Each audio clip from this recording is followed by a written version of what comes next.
A partir del 24 d'abril s'implantarà de manera escalonada l'accés a UA Cloud amb autenticació de doble factor. Què significa l'autenticació de doble factor?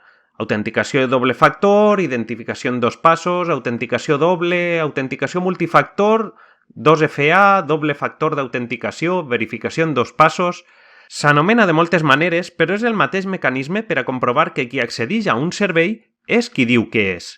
Fins ara, per accedir a UA Cloud necessitaves un usuari, és a dir, el compte de correu, i una contrasenya. És el primer factor. A partir d'ara necessitarem un segon factor, que serà un codi temporal d'un sol ús que ens genera una aplicació instal·lada al mòbil. Amb el doble factor activat, si un ciberdelinqüent ens roba la contrasenya d'UA Cloud amb un atac de phishing, no podrà accedir al sistema perquè li falta el segon factor. Per tant, l'activació del doble factor d'autenticació, a més de fer-nos complir un requisit legal, ens permet protegir amb solidesa els sistemes de la universitat i les nostres dades personals.